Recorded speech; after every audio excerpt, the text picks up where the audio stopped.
लड़कियों के प्रेम में पड़ के खाक हो गए वो लड़के जो ऊंचाइयों को छूने का हुनर रखते थे। स्वागत है आपका मेरे 40 आवर स्टडी ब्लॉग में। तो इस ब्लॉग में आपको यूपीएससी से related time management and UPSC study routine दिखाया जाता है। तो आज सुबह हुई मेरी 6 बजे और सबसे पहले पार्क आता हूँ, फिर उसके बाद मैं लाइब्रेरी चले जाता हूँ क्योंकि लाइब्रेरी पास ही में है। तो पहले मैं पार्क आ जाता हूँ, पार्क में थोड़ा योगा करने के बाद मैं लाइब्रेरी चलते हूँ। लाइब्रेरी अपना फर्स्ट सेशन कंप्लीट किया। फर्स्ट सेशन था अपना इकोनॉमी का, जिसमें मैं पढ़ रहा था स्केलेशन, मतलब मुद्रास्फीति धीरे धीरे बढ़ती है और धीरे धीरे गिरती है, स्केलेशन पढ़ रहा था। फिर उसके बाद सारा रिवीजन कंप्लीट किया और अब चलते हैं घर पे। और धूप हो गई थी काफ़ी, क्योंकि 9:30 बज चुके हैं। घर पे जाने के बाद सबसे पहले बर्तन धोए। भाई ये बर्तन जैसा संघर्ष यार, क्या करें, बर्तन धोने पड़ते हैं, खाना बनाना पड़ता है। आप लोगों से कह रहा हूँ मेरा चैनल जल्दी से जल्दी प्लीज़ मोनेटाइज करवा दो यार। मैं सोचता हूँ कि बढ़िया अगली साल, अभी तो ठीक है टाइम है, कोई दिक्कत नहीं है, खाना बना लेते हैं, सब कर लेते हैं, लेकिन अगली साल कुछ भी नहीं होगा ये चीज़ें, क्योंकि अगले साल ओनली एक साल बचेगा, 2026 और 27 में मेरा एग्ज़ाम रहेगा, वो भी मई में, क्योंकि 26 में तैयारी करूँगा, 27 में एग्ज़ाम दूँगा। और तैयारी तो अभी चल ही रही है, अभी मतलब टाइम है, तो बर्तन वगैरह धो लेते हैं, ठीक है। बर्तन धोने के बाद नहाया, और नहाने के बाद मेरा सबसे ज़रूरी काम होता है अगरबत्ती लगाना। भाई 5 मिनट तो आप दे ही सकते हो भगवान के लिए, 5 मिनट भगवान के लिए ज़रूर दें दिन भर के 24 घंटे में से। खाना खाया और फिर अपना सेशन लगाएंगे, सेकंड सेशन, जो कि रहेगा हिस्ट्री एनसीईआरटी रिवीजन। तो एनसीईआरटी रिवीजन किया है। हिस्ट्री मैंने पढ़ी है विजन आईएएस से, और हिस्ट्री पढ़ने के बाद मेरी कंप्लीट भी हो गई, मैंने 2 बार रिवीजन कर लिया और अभी प्रेप ऐप से मॉक टेस्ट लगा रहा हूँ। तो अभी मैं एनसीईआरटी रखी थी तो उनको रिकवर करने लगा हूँ, क्योंकि भाई एनसीईआरटी बहुत ज़रूरी है। फिर जाना था मुझे स्कूल में, हैप्पी डेज स्कूल है, उसमें एडमिशन के बारे में कुछ डिटेल लेने अपने भतीजे के लिए। तो मैं और नीरज भाई चले जाते हैं दोनों। फिर वहाँ पे देखा तो स्कूल काफ़ी शानदार था, बढ़िया ग्रीन बीच लाइन लगी थी, ज़्यादातर पेड़ पौधे लगे थे बहुत ज़्यादा, और एनवायरनमेंट काफ़ी अच्छा था। अब आप भी जानते हो कि प्राइवेट स्कूल में जो फ़ीस लगती है ना, 80,000, 90,000, 1 लाख, तो उनमें एडमिशन के लिए इतनी फ़ीस देनी होती है, तो ये चीज़ें तो वैसे ही मिलनी चाहिए। वहाँ जाके प्रिंसिपल साहब से बात की कि कितनी फ़ीस हो सकती है, क्या नहीं हो सकती। फिर वहाँ से आए तो रास्ते में हमें टेम्पो नहीं मिला, और दोपहर भी काफ़ी हो गया था भाई, बहुत गुस्सा आ रही थी, बहुत बेकार लग रहा था। तो दोनों भाई निकल रहे हैं भाई, टेम्पो नहीं मिल रही है।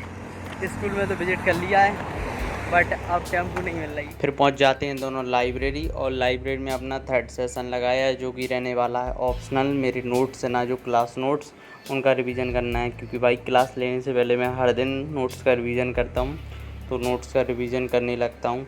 और मेरा ऑप्शनल हिंदी साहित्य, जो कि सबका फेवरेट होना चाहिए, क्योंकि भाई और सब्जेक्टों से हिंदी साहित्य बढ़िया लगता है, छोटा भी है, और कहते हैं लेंदी पढ़ना पड़ता है भाई, उतना ज़्यादा मतलब अदर सब ऑप्शनल के हिसाब से नहीं पढ़ना पड़ता। हिस्ट्री वगैरह में आप इतना ज़्यादा लेंदी पढ़ते हो, उसमें इतना नहीं पढ़ना पड़ता। और जो विकास सर के डीएलपी नोट्स हैं, उनमें से सारे क्वेश्चन बन जाते हैं, अगर आपने अच्छे से रिवीजन कर लिया ना, आपकी समझ बढ़िया, स्मार्ट वर्क करते हो, तो आपका बढ़िया नंबर आएंगे। इसलिए मैंने हिंदी साहित्य लिया है, और मुझे तो बढ़िया लगता है। अगर आप भी कोई न्यू स्टूडेंट हो, बिगिनर हो, तो आप एक बार ट्राई ज़रूर करें, मतलब सोच समझ के देख लें कैसे क्या क्वेश्चन आते हैं, क्या नहीं आते हैं। उनके 10 साल के PYQ देख के आप पता कर सकते हैं।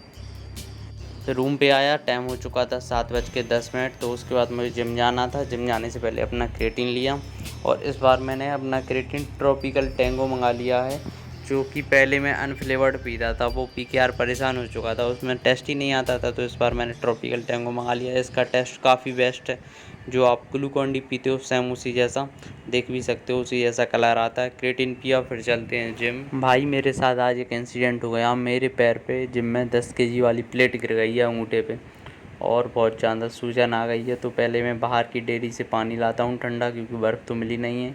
फिर उससे थोड़ी सिकाई की, और भाई आज बहुत ज़्यादा दर्द हो रहा है, मम्मी की याद आ रही है सबसे ज़्यादा, तो क्योंकि वहाँ पे जिम में भाई आंसू भी नहीं आ रहे थे, बट दर्द हो रहा था। और वही घर पे होता मैं अपने, तो मम्मी पापा पूछते तो भाई ऑटोमेटिक लगता यार कि बहुत दर्द हो रहा है, रोता, पता नहीं क्या क्या होता, लेकिन यहाँ कोई पूछने वाला नहीं है, तो कैसे रो सकते हैं, कि जब कोई देखता है पूछता है तभी रोना आता है, बट दर्द बहुत हो रहा है। फिर मैं ऊपर वाली आंटी जी से बर्फ़ लाता हूँ, और इनके पास शुक्र है कि बर्फ़ भी थी, बढ़िया आइस क्यूब थे, तो मैंने उससे सिकाई की, और बहुत पेन हो रहा था। आइसक्यूब मिल गए थे अच्छे वाले। अपना सीसी मतलब असाइनमेंट कॉपी जो कि मुझे मिली थी अपनी कॉलेज से। मैंने एमपी भोज है ना, जो भोज मुक्त विश्वविद्यालय, उसी से मैंने अपनी बीए कर रहा हूँ ग्रेजुएशन, और अभी चल रहा है मेरा सेकेंड ईयर। तो मुझे कॉपी लिखना था भाई, पेन तो हो रहा है बट क्या करें यार, लिखना है, पढ़ना है। एक तो मैं लाइब्रेरी नहीं गया, तो आज इन्हीं को पढ़ लेते हैं, इन्हीं में मतलब लिख लेते हैं, क्योंकि लिखना तो ये भी है। तो इनको लिखना स्टार्ट करते हैं। भाई सच में आज लग रहा है कि अब तो बस घर चले जाऊँ, क्योंकि बहुत दिक्कत आ रही है। लग गई है, पता नहीं रात में नींद आएगी या अभी नहीं भी आएगी, क्योंकि भाई सुबह तक बहुत ज़्यादा सूजन आ जाएगी। और लिख रहा था मैं साथ में ही अपने पैर को बढ़िया बर्फ़ से थोड़ा 5-10 मिनट में सिकाई भी कर रहा था, क्योंकि सिकाई जितनी ज़्यादा करेंगे उतनी जल्दी ठीक होगा। कोई दिक्कत नहीं, कॉपी अपनी लिख लेते हैं, क्योंकि लिखना ही है। और लाइब्रेरी वैसे ही नहीं गए हैं, तो फिर कॉपी बढ़िया लिख लेते हैं। इनकी एक कॉपी तो आज मैं कंप्लीट कर ही लूँगा। अभी टाइम हो चुके हैं 9, और लगभग 11:30 पौने 12 तक 2.5 से 3 घंटे में आराम से एक कॉपी कंप्लीट हो जाएगी, क्योंकि कोई चेक नहीं करता इनको। बढ़िया फ्लो चार्ट वगैरह लिख के भर दूँगा कॉपी। और लिख चुके हैं मेरे 10 आंसर। आप लोगों से गुजारिश है कि भाई मेरे लिए कुछ प्रे करें, कि मेरा पैर जल्दी ठीक हो जाए। और मैं राधा रानी से ही विनती करता हूँ कि भाई फ्रैक्चर ना हो, वरना बहुत दिक्कत आएगी।